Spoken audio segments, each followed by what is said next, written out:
Welcome to the Real News Network. I'm Jessel Norm Baltimore. We're continuing our post-election coverage with an analysis of how the Koch brothers and Americans for Prosperity supported candidates fared across the country. We'll also look at what grassroots groups are doing to limit the ability of moneyed interests to influence elections. Now joining us to discuss this is Brendan Fisher. He's the General Counsel with the Center for Media and Democracy. Thank you so much for joining us. Thanks for having me.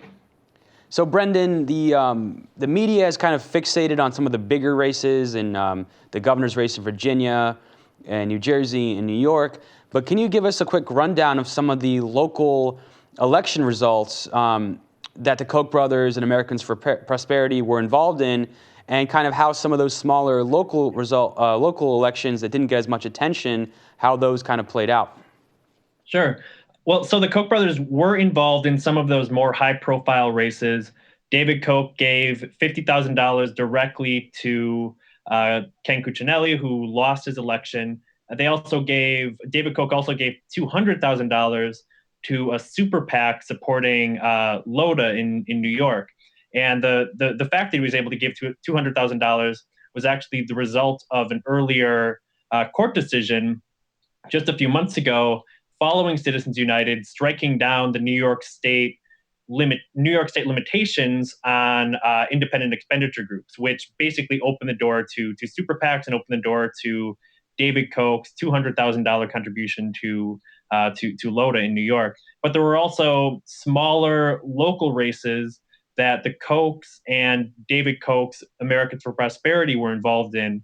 One was what was a race in Coralville, Iowa, where Americans for Prosperity spent a significant amount of money trying to influence mayoral and city council races in this tiny town of 20,000 people. And this actually backfired.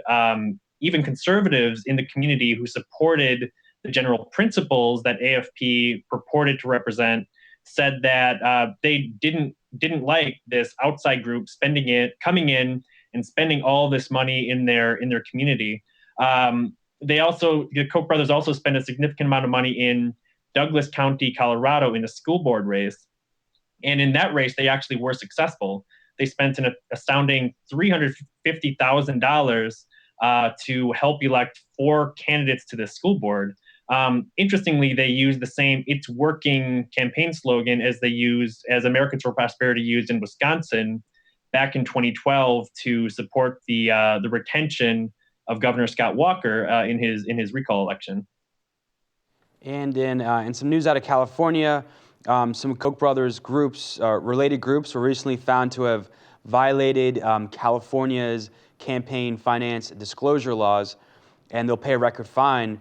Can you tell us what happened? Sure. So this was a major enforcement action by California's elections board. Basically, the board brought an action against what they called the Koch brothers network for shuffling $15 million between multiple entities in order to influence 2 2012 ballot measures, all while keeping the donors secret. So this Arizona nonprofit called Americans for Responsible Leadership gave a significant amount of money to another nonprofit, which in turn spent money influencing these ballot initiatives. One to limit taxes, and the other to clamp down on union rights.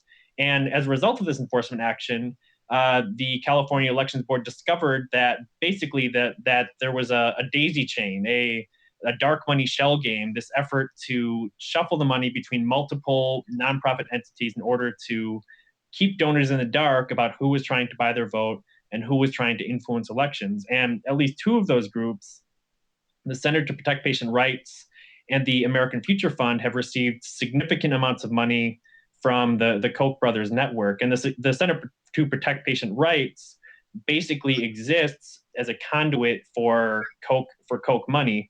As a result of this enforcement action, the Center to Protect Patient Rights was fined $1 million, and another nonprofit group was required to refund the nearly $15 million that they received in order to influence this ballot initiative. And you're seeing similar things happening around the country.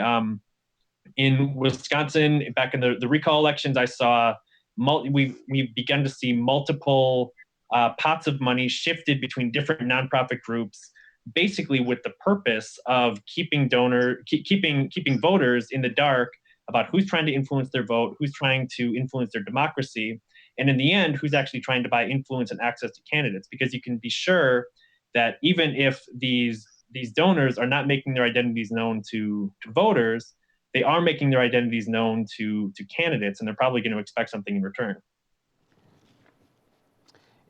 And so, obviously, what the Kochs are doing is within their rights under current U.S. law. What concerns you specifically about the Koch brothers and Americans for Prosperity? Sure. Well, I mean, you've seen this drastic shift, this drastic tilt in the political playing field towards the 1%, or more accurately, the 0.001%, after the Citizens United decision and related campaign finance rulings by the Supreme Court and others. Those who have the most resources are those who exercise the most power. So the Koch brothers they've seen their wealth increase exponentially in recent years, and they're pouring it into elections to tilt the political landscape in their favor.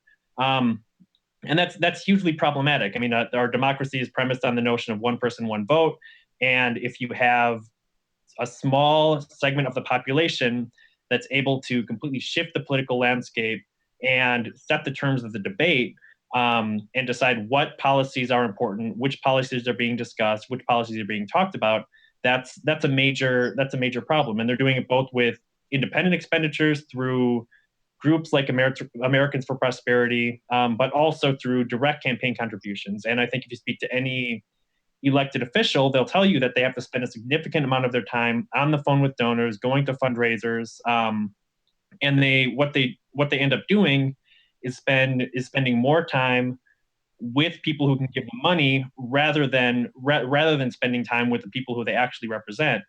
So the messages they're hearing are from those with the deepest pockets, rather than actually coming to understand what the real needs and concerns of their constituents are. And there's also a growing backlash against Citizens United. There's some 14 states where some resolutions have been passed for a constitutional amendment against Citizens United, and some of these initiatives have been bipartisan. Can you talk a little bit about this? Yeah, that's absolutely right. And actually, in this last election, just this last week, both Colorado and Montana, voters in Colorado and Montana approved resolutions with over 70% of the vote to reverse Citizens United, get money out of politics, and to end corporate personhood.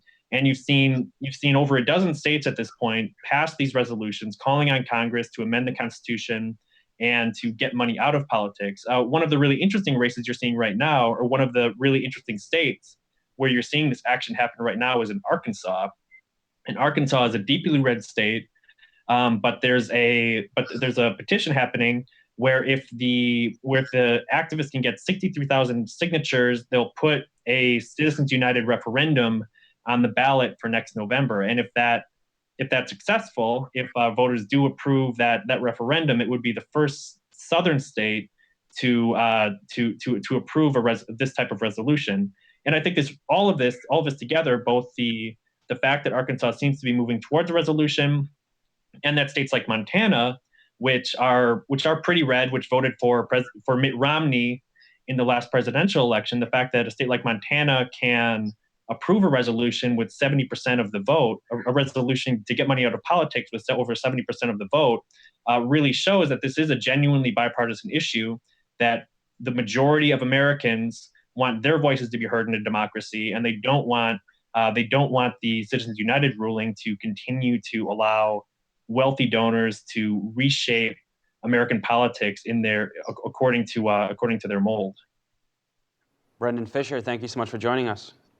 Thanks for having me. You can follow The Real News at The Real News on Twitter.